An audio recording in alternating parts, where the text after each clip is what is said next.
Hello, friends. Happy Monday. Welcome back to the Skid Scoop Aestheticians Unplugged. I'm your host, Alexis. And I'm your host, Madison. And today we are talking about skincare through the decades, how to treat your skin at every age. So essentially what your skin needs in your 20s, 30s, 40s, and beyond. So I figured let's just jump into it. Yeah, let's talk about skincare through the decades. When do you want to start?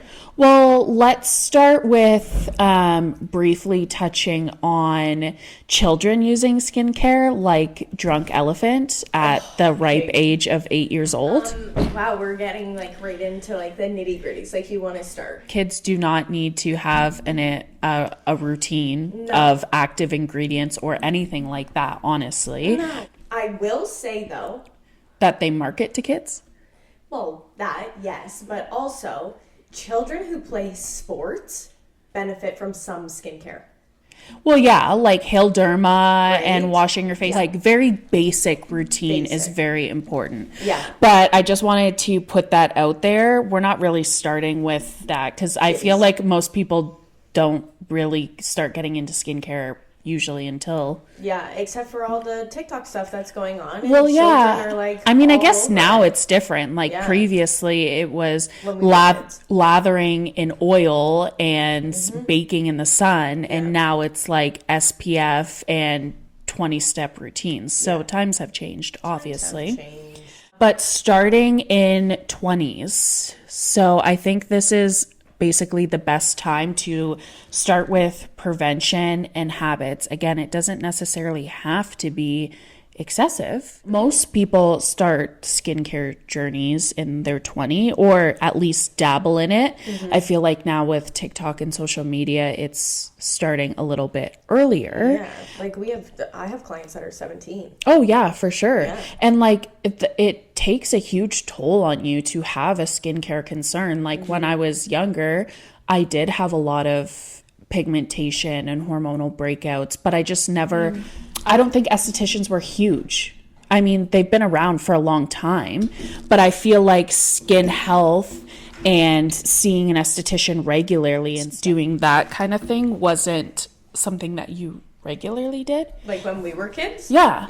People back, I don't remember my mom ever being like, I'm going for my monthly facial. Maybe that's just her. No, my mom didn't do that either, but she was huge into makeup. Yeah. But no, I remember she would get a massage here and there, but self-care was not as big as it is now. Yeah, most people that are coming to see me in that age group, they're either struggling with hormonal acne or they want to correct acne scars, or maybe they're just starting to mature and realize that sleeping in your makeup is not what you should be doing anymore. Yeah. So in your 20s, prevention is everything. Your skin is likely at its peak in terms of natural collagen production and elasticity. So the goal is to protect what you have to establish good habits. Can you tell me about your first skincare routine that you can remember? Yeah.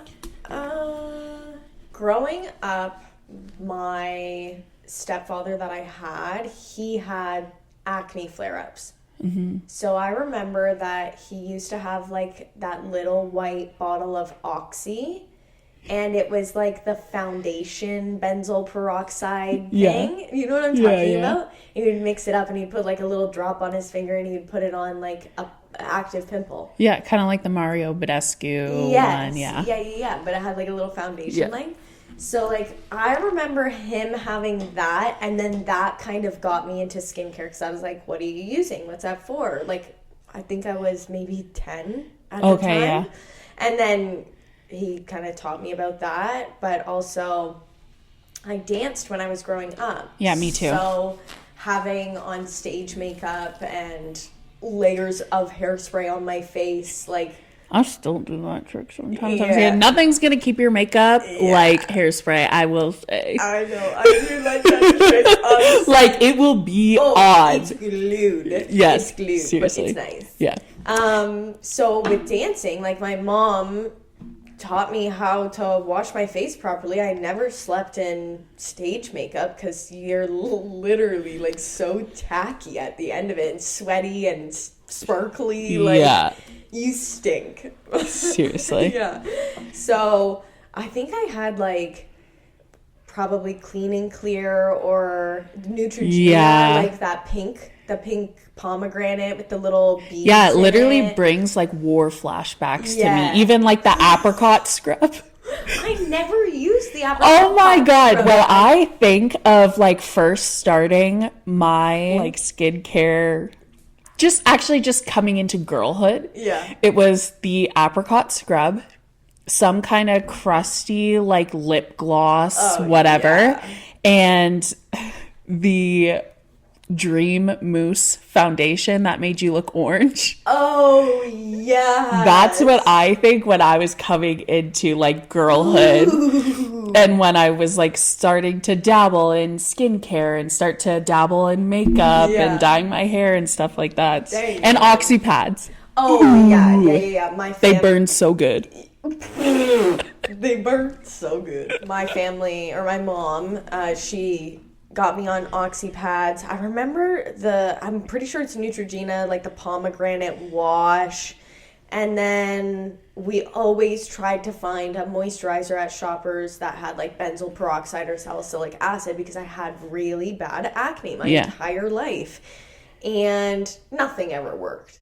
Drugstore skincare though has come a long way from when we were, because when we were younger, it was Proactive, it was Clean and Clear Neutrogena, it was Pond's moisturizer, like things like that. But now the Hydro Boost line from Neutrogena is actually pretty good. It has a good ingredient list, I will say, but that's for another episode.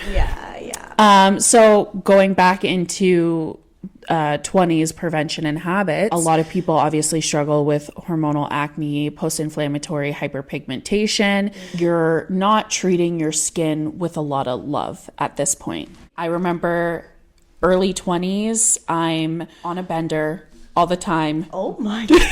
Seriously, I was wild. Let it out. Let the listeners know. I was drinking all the time. Okay, wait. I need you to pause. Okay. Because I'm thinking about the first time that I gave you a facial, and I'm looking at your skin, and I was like, you were talking about hyperpigmentation, and I was like, no, not really, but like, you have so many broken blood vessels around your eyes, and you go, it's from violently throwing up. Yes. Yeah. I was on a bender. I was drinking all the time. I would drink Malibu and chase it with girls' night out. So my sugar intake was through the roof. So naturally, my skin was like, what the F is going on? Because I'm not eating good. No. I'm eating like shit. I'm eating out all the time. I'm partying with my friends. I'm sleeping in my makeup. And bacteria. And I'm not using sunscreen. And who knows how often I was changing my pillowcases, honestly. So once you hit rock bottom, which that was rock bottom for me, once you get to the bottom and you realize that, maybe I shouldn't be doing these kinds of things to my skin. This is where I'm at now, approaching my 30s. Oh my. Don't say you're approaching your 30s. My birthday is before yours, and it's coming up quick. Yeah, literally next month, in less than a month. And it's stressing me out. I know. You can't say that. But we'll have a mental breakdown later about it. After my birthday. Yeah.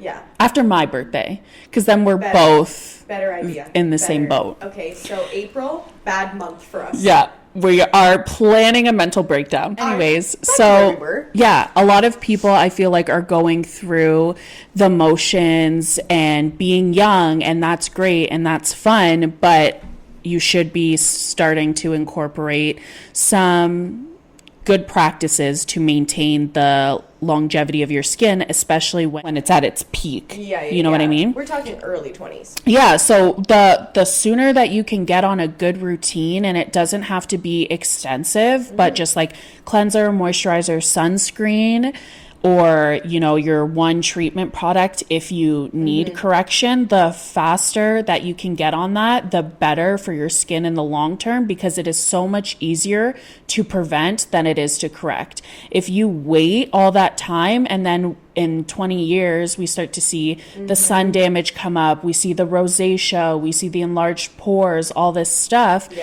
or you have skin laxity concerns, it's a lot more expensive to correct that.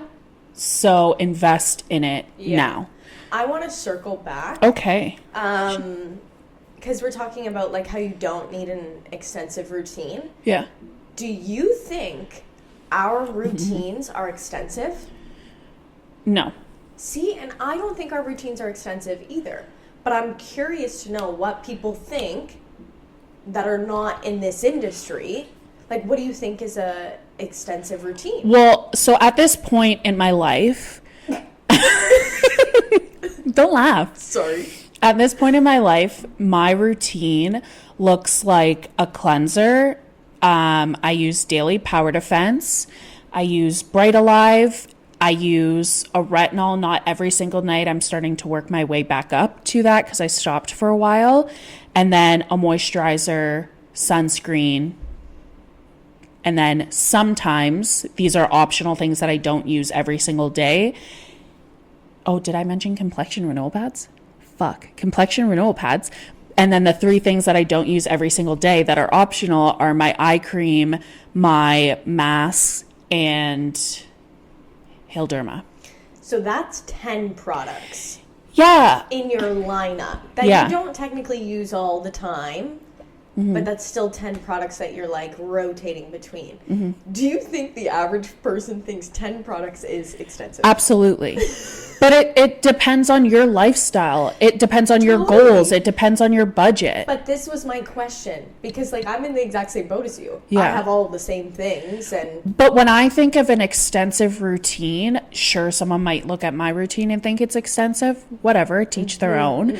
But when I think of an extensive routine that's going to be preventative, I think neck cream, eye cream, moisturizer, your treatment product, like all those things. But I'm not doing that. I'm just doing the bare minimum to maintain where I'm at, and my skin looks great. Totally. When I go into my 30s, then I will probably be more consistent with my eye and neck cream. I will probably add in a growth factor serum or something like that.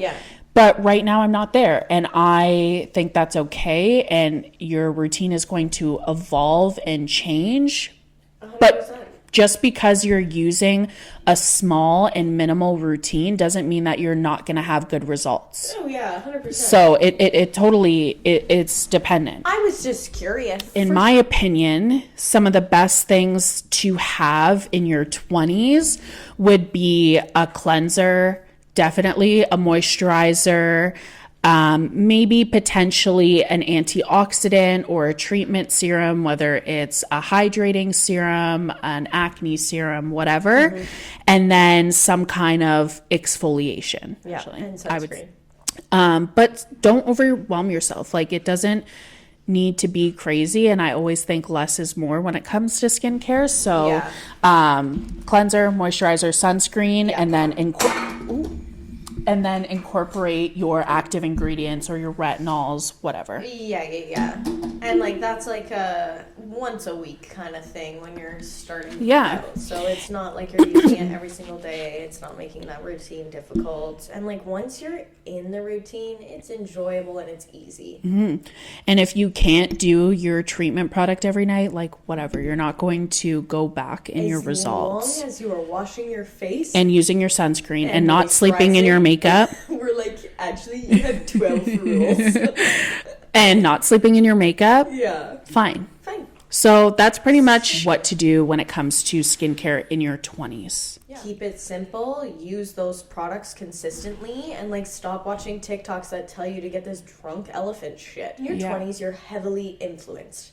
Absolutely. Heavily, easily influenced. And we didn't have all these huge influencers. Like, we had other things, obviously. Like Proactive That was people were huge influenced to buy that. because we would see it on commercials. We didn't have this instant gratification of social media all the time telling us to buy this and a day in the life this and get ready with me to do this. So it's a little bit harder, I think. Yeah. So talk about skincare in your 30s. Yeah, bring us into our 30s. Oh, I don't want to bring us into our 30s. Well, it's your birthday first, so I think it's fitting that you do. Honestly, you should bring everything that you started in your 20s into your 30s. Everything is still super, super important, but our cells typically slow down. So a little more exfoliation. A retinol would be great to add on. For sure. I feel like more so when we have our 30-year-olds show up, it's like sun damage, uneven skin tone, texture. Things like that. Like they're like, I have these concerns. I'm now in my 30s. I want to fix this. Yeah. I feel like I hear that all the time. I'm now in my 30s. I want to fix this. Yeah. 20s is, I say some people are starting to get into skincare a little bit earlier, but I feel like that's your not really serious about it phase. And then 30s is when you're really starting your preventative skincare. Yeah. So if you started in your 20s, that's great. Yeah. Amazing. So in 30s, that's when we're starting to focus on more preventative and maybe starting to actually treat concerns. Yes. Because past age 25, your cell turnover rate starts to decrease every year, and it starts to decrease by 1% annually. Yeah, we're also losing 2% of collagen a year. Need to elaborate here. Cell turnover is your skin cells shedding. Yes. And collagen is the plumpness. I've been losing collagen since I was 20. So have you. Not me. Black don't crack, baby. So in our 30s, we're going to have a slower cell turnover leading to dull skin. You may see some fine lines, wrinkles start to form. Collagen and elastin production begins to decline. So really good to have retinoids at this point. Hydration boosters. Make sure you're exfoliating, maybe having peptides, and really being aware of the habits and how they affect your skin, like sleep and stress. And then treatments that you can do at this point would be chemical peel, maybe pen microneedling, hydrofacials, laser genesis, things like that are not necessarily super corrective if you don't need it, but they're going to be really good for global rejuvenation and stimulating collagen and elastin production. Yeah, we love. Yeah, we love. Yeah, we love. We love. Moving on to the next decade, the 40s. I heard that, things get really good in your 40s. Okay. So at this point, we're probably starting to really target wrinkles and pigmentation. Yeah. You may notice more pronounced changes, but I feel like people are scared to age, especially women, because there's, that pressure from society. But have you seen some people that are very consistent with their skincare and stuff in their 40s, 50s, 60s that look phenomenal? Phenomenal. No, seriously, even just being on medical grade skincare, from the time that you were 20 to 40, like I have some women who are in their 40s and they've I've been on medical grade skincare since. Yeah, like the girls that are like, I've been using retinol every night since I was 22 years old. Exactly. And they look phenomenal. But at this point, you may notice that you're experiencing more hormonal changes. So perimenopause, you may be a little bit more dry. You might have pigmentation, melasma, stuff like that. You want to really focus on hydration and probably advanced treatments at this age. So biostimulators, something like Radiesse, Sculptra is really great. Still doing your microneedlings, still doing your chemical peels, whatever, but you might need something more aggressive like RF microneedling. Depending. 40, it's not to say that that's old by any means, but it just depends on how you took care of your skin in your 20s and 30s and your actual concerns. Because I always say to people, if that's not something that you are concerned about, then we're not treating it, because I want to treat what you're concerned about. It's not what I think, which I think is important, which I think more estheticians need to do instead of just staring at someone and being like, you need this, this, this, this, this. Yeah. Which I hate. Yeah, that for drives sure. me nuts. Just know that aging is a blessing, honestly. And I feel like people are really concerned with aging skin, and it's the beauty industry isn't meant to encourage you to look like you're 20 forever. It's about embracing aging gracefully. Moving on into 50s and beyond, at this point, your skin is probably going to need more TLC, nourishment, hydration. You're probably maybe going to need RF microneedling for sure. You might want to focus on RF treatments, whether it's for the face or for the body. Yeah, collagen stimulating treatments is what we would focus on. Yeah, for sure. And at this point, you are going to experience some thinning skin and increased sensitivity. So, I mean, being aware of what you're doing or seeing someone that knows what they're doing and can handle your skin with care. Yeah, totally. I feel like you have to build up more of a tolerance in the skin For because sure. it's thinner. So if we were to have a 50-year-old come in who had never done anything on their skin, I'd be like 4 to 6 weeks of skincare first. We are not touching you until you build some tolerance in that skin. Yeah, for sure. Yeah. Continuing with your simple routine that you started in your 20s and then adding on throughout the years of your life and adding on different treatments, multimodalities. You just want to continue to boost collagen. Yeah. If you want to age gracefully. Exactly. Air quotes. Age gracefully. Shall we talk about some of our favorite anti-aging ingredients or skincare products?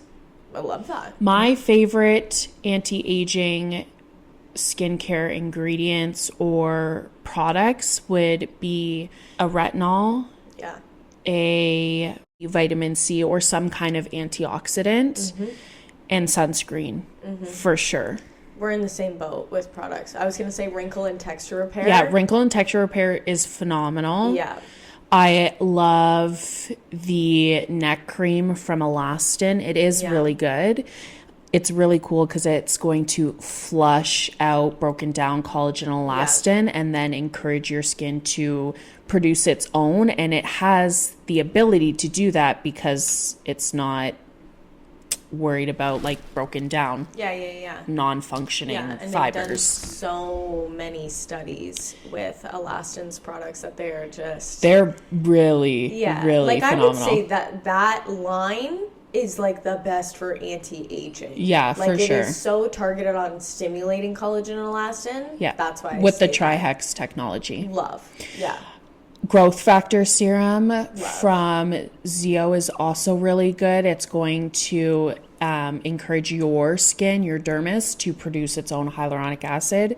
You might need a thicker, more rich moisturizer in your 50s, 60s, so on and so forth. Focusing on eye care. Retinol eye? Yeah. I need to get back on my retinol eye. I'm trying to get back on my retinol, period, but I need to do my eye cream.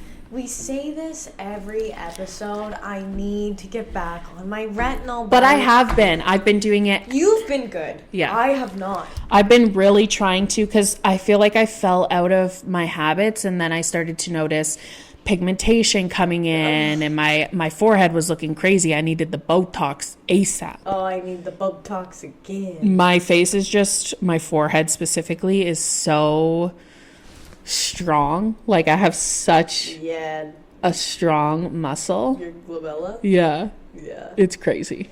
It is. Oh, I need to get back on my retinol and I know. It's such a process. My skin hates me. My blackheads are huge. Like, I'm just texture city. I need a chemical peel. I need some ultra. I really need some microneedling. Jesus. I need Jesus. More than anything. We're circling back. A lot of hydration, hyaluronic acid. The firming serum from Zio is so good. It has actually really, really good results, as well as their growth factor eye serum. Honestly, consistently, if you use it, phenomenal. Should I start using the firming serum? Phenomenal. But it's so expensive. It is so The expensive. firming serum is so expensive. I mean, a little goes a long way, but like that on your neck with some wrinkle and texture repair and then some elastin neck cream. Ooh, That's juicy. Stunning. Yes. Stunning. That would be really good. Wrinkle and texture repair is very difficult to put on the neck and like work your way up to that. Yeah. But if you can do it and to add those two. Walk, don't run. Yeah. I mean, don't run. Walk. No, you said it again. It's run. Don't walk. Oh my gosh. It's late. We never filmed this late. But it is expensive. Not to roast you, Zio, but like hot diggity damn, $400 for the firming serum. Even the wrinkle and texture repair is what, $200? I think it's $195. $197. Okay, so $200 for the wrinkle and texture repair, and then I'm pretty sure it's $395 for the firming serum. That's crazy. Or $385, something like that. $400. And then the growth factor serum's $200. Exactly. But it's really good. Yeah, like that routine would have you absolutely snatched, but there's not a lot of people who want to spend $400, $500, $600, $700, $800 on 3 products. Yeah, I would say go that route if you are someone that is not going to prioritize seeing an esthetician regularly. Like if you're someone 100%. that is just going to see an esthetician 4 times a year, because I recognize that getting a facial or some kind of treatment every 4 weeks isn't realistic for everyone. I would invest your money into your skincare and your preventative measures and then do your treatment 4 times a year. But if you are someone that is going to regularly see your esthetician, then you might want a simpler routine where you budget your cleanser and whatever, and then you spend your money on the bulk of what you're leaving on your skin, like your treatment products or your serums. Totally. I agree with you. Period. I always agree with you. Oh, queen. Oh, queen. We have something so exciting, I think, right? Yeah. We are having a little bit of a giveaway for our listeners. Yeah, Alumier sent us a beautiful package of different skincare items. I can't even talk right now. I know, I'm like just so smiling so hard. They gave us a beautiful package, allowing us to treat the people that listen to it. Yeah. And it's great because we have Alumier in the clinic and we love them. Yeah, I love the Ultimate Boost Serum, the Purifying Gel Cleanser. I can't use the CNE for my skin because I'm acne prone, but it is great. Like my mom uses it. My mom uses it too. She loves it. Yeah. We have a little giveaway that we are going to be posting tomorrow. We get to do multiple product giveaways, and we're so excited and happy that Alumier sent us these products because we love them. And yeah, I use Alumier every day. You are a very big Alumier girl. I am. So the first thing that we're going to be giving away is the Rejuvenating Eye Collection. So we're super excited. Thank you to Alumier for giving us this beautiful package of skincare that allows us to treat you, our listeners, with some really cool things. So the first thing that we're giving away is the Rejuvenating Eye Collection. It has the retinol eye gel and it has the Alumier in it, which is great because you can use the retinol eye gel at night. It's going to target fine lines, discoloration, help with any crow's feet, and then you can use the Alumier in the daytime. Yeah, I love both. I have both. When I'm using my eye retinol at night, I'll put on the Alumier first, like the eye cream or moisturizer, and then I put the eye retinol on top, just a little barrier action. Yeah. So nice. I love that. Yeah. I have used the Alumier, which is great. Yeah. I haven't used the retinol. It's nice. Yeah. It's so really nice. I really look forward to being able to use that. Yeah. Okay, so to enter this giveaway, what you need to do is follow us on Instagram and your favorite listening platform. Leave us a review on your favorite listening platform and send us a picture of it Tag your friends in the giveaway post, and bonus entry if you share to your stories. And make sure you tag us in it so we get the little notification. The first giveaway with Alumier is the Rejuvenating Eye Collection. Enter in our posts on Instagram. Mm-hmm. They're phenomenal products. We genuinely love them, and we're so excited for you to be able to use them, especially if you haven't already. Moving on, question of the day. Let's go. Question of the day. What's one skincare mistake you made when you were younger that you wish you could go back and fix? I feel like I talk about this every day of my life. Toothpaste on the pimps. Yeah, you do. Like that. But was, like, that was that really a detriment to your skin? Like, are you noticing the effects of putting toothpaste on your skin like 25 years later? Whoa, how old do you think I am? Well, whatever. Think I was putting toothpaste on pimples when I was 2? I guess not. I mean, I did a lot with, like, lemon juice, baking soda, like... Oh, you're sick. Okay, you did terrible things, too. Yeah, you did. Yeah, I used Proactive a couple of times. Anyway, you, answer. My one skincare mistake would be, when I was 18 years old, I went to Dominican for my birthday, and I didn't wear sunscreen because I was like, I don't really burn, mostly just on my face is where I would burn. So I only put sunscreen on my face, didn't put it on my body.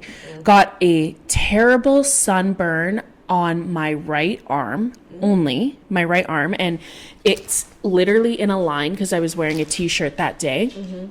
And now every time that I go in the sun, I get a heat rash. Yes. So I have like a form of a sun allergy, which might be something that kind of runs in my family because my uncle is actually allergic to the sun, so he has to wear special eyeglasses.